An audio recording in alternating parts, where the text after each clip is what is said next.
Certains pensent qu'un manager, qu'un chef doit être le plus compétent, avoir toujours la meilleure solution, avoir toujours raison. Alors, faut-il avoir peur de ne pas être plus compétent que ses collaborateurs? C'est la question à laquelle nous allons répondre dans cette vidéo. À tout de suite.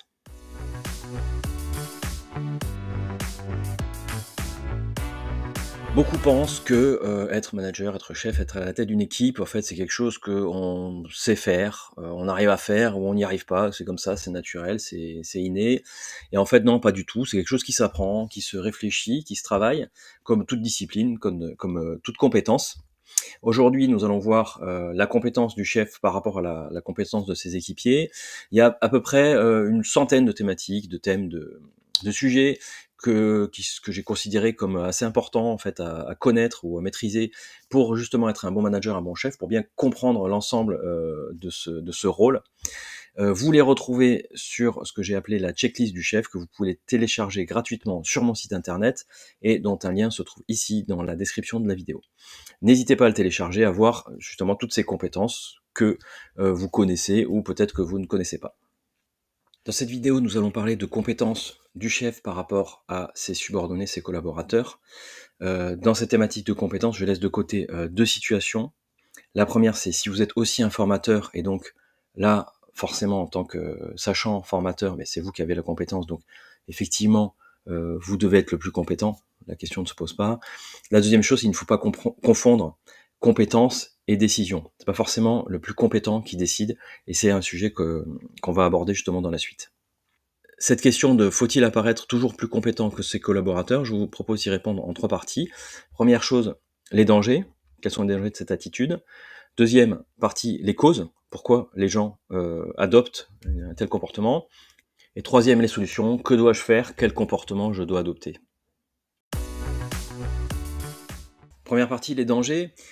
De vouloir apparaître toujours comme le plus compétent, ça crée au moins trois dangers. Le premier, c'est limiter l'initiative de vos collaborateurs qui vont se placer dans une situation d'attentisme, puisqu'ils vont s'attendre à ce que vous vouliez toujours avoir raison. Donc ils vont se dire, bon bah écoutez, si vous avez toujours raison, moi je vous laisse parler.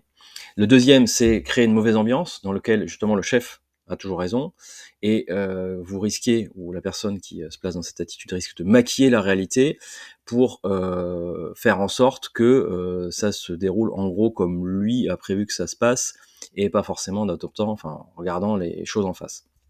Enfin, quelqu'un qui veut toujours avoir raison, qui veut être toujours plus compétent que les autres, va dépenser une énergie folle à essayer de maîtriser l'ensemble des domaines, ou en tout cas apparaître comme le plus compétent dans l'ensemble des domaines.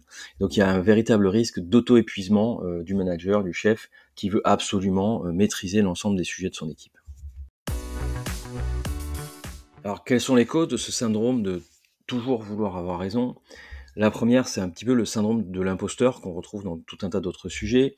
La personne qui est mal à l'aise, qui a l'impression de ne pas avoir raison, ou qui a peur justement de se montrer incompétent, de se montrer pas sous son meilleur jour, et qui a l'impression que comme il est le chef, il doit tout savoir sur tout. C'est une erreur, et c'est quelque chose qu'on retrouve assez régulièrement. Je l'ai retrouvé plusieurs fois dans ma carrière, chez notamment des chefs d'équipe, des gens qui étaient très compétents en tant que chef d'équipe de 3, 4, 5, peut-être une dizaine de personnes, qui devaient aussi former les jeunes, et donc c'était vraiment dans son équipe la référence. La référence au niveau technique, la référence au niveau organisationnel, puisque c'est lui qui organisait toute sa petite équipe, et donc il avait l'habitude justement qu'on vienne le voir et de tout savoir sur tout, et de forcément avoir la réponse à toutes les questions qu'on lui posait. Et ces personnes qui étaient très bonnes dans ce rôle de chef d'équipe, souvent, vont prendre un rôle après de chef d'équipe au pluriel, hein, de manager en gros. Et là, de 5, 10 personnes, il va en diriger 30, peut-être 40, au moins une vingtaine en tout cas. Et là, c'est une personne qui va se retrouver pas du tout dans le même rôle. C'est pas du tout ce qu'on va lui demander. Et quelqu'un qui saute comme ça d'un échelon hiérarchique sans la formation adéquate, et ça c'est une solution que je donne, former vos futurs managers, eh bien, à vouloir avoir toujours ce réflexe de toujours avoir raison, toujours savoir mieux que tout le monde, il va s'épuiser, il va complètement exploser en vol. Parce qu'avec 40 personnes, on peut pas toujours avoir raison, on peut pas tout maîtriser. Donc le rôle, on va lui demander beaucoup d'autres choses, ce qu'on va voir par la suite, c'est-à-dire d'un rôle plutôt d'organisateur et de répartiteur de ressources et de moyens. Troisième partie, quelles sont les solutions à cette attitude de vouloir toujours avoir raison, vouloir toujours être compétent? Eh bien, la solution que je donnerais sur deux plans, c'est l'humilité. L'humilité d'abord Premier plan, une unité organisationnelle, puisque vous êtes chef, vous êtes manager, vous dirigez un certain nombre de personnes, vous n'êtes pas le plus compétent et c'est normal.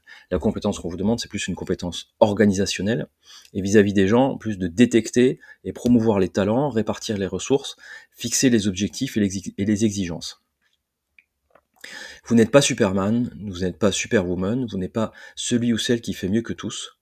Ce n'est pas possible, il faut que vous acceptiez de ne pas être meilleur que tout le monde. Plus vous dirigerez de personnes, plus vous aurez un rôle d'organisation, de faire, et pas du tout de réalisation, c'est-à-dire de faire. Donc, sachez déléguer, économisez-vous du temps, puisque vous ne pourrez pas faire tout ce que les autres font. Au contraire, vous devrez déléguer au maximum. Et d'ailleurs, nous verrons la question de la délégation dans une autre vidéo. Je vous recommande de vous abonner pour ne pas la rater. Outre cet aspect d'organisateur, je vous recommande, même si vous êtes plus compétent que certains dans certains domaines, de leur laisser une marge de manœuvre et d'existence. En fait, vous devrez créer des pôles de spécialisation parmi vos collaborateurs, ou en tout cas, vous devrez les tirer vers le haut. Donc même si vous êtes compétent dans un certain domaine, donnez-leur cette marge de manœuvre, donnez-leur la confiance et la responsabilité de maîtriser un thème en particulier, et si vous êtes meilleur qu'eux dans ce domaine-là, formez-les, tirez-les vers le haut, et comme ça, vous pourrez vous reposer sur eux dans cette compétence particulière. La deuxième dimension de l'humilité, c'est sur le plan des valeurs, de l'exemplarité. À montrer que vous n'êtes pas forcément le meilleur partout, vous montrez une valeur positive, de collectivité et pas de compétition, de progression à travers l'erreur et pas d'apparence parfaite. Ensuite, vous montrez que vous savez vous effacer et pas vous rendre indispensable. Donc ça aura aussi un impact sur la rétention d'informations, puisque chacun ne voudra pas capter justement sa propre compétence, sa propre petit domaine d'information au détriment des autres. Et donc vous rentrez dans une dynamique d'intelligence collective et de partage. Enfin, à ne pas vous montrer comme le plus compétent et comme une personne indispensable, vous sortez systématiquement des chemins critiques, vous n'êtes plus le maillon faible, et vous avez plus de facilité de délégation et de responsabilisation des autres. Et sur ce sujet-là, je vous encourage à lire les ouvrages qui traitent des entreprises libérées, justement, qui sont exactement sur cette thématique de sortir le chef de toutes les décisions et de faire en sorte, justement, qu'une dynamique collective puisse s'entretenir beaucoup plus facilement. En conclusion, il faut comprendre qu'un rôle de manager, de dirigeant, est d'organiser et de tirer le meilleur de chacun, de les faire progresser et de faire progresser le groupe en entier. C'est donc un rôle qui est collectif et non pas égoïste, centré sur vous.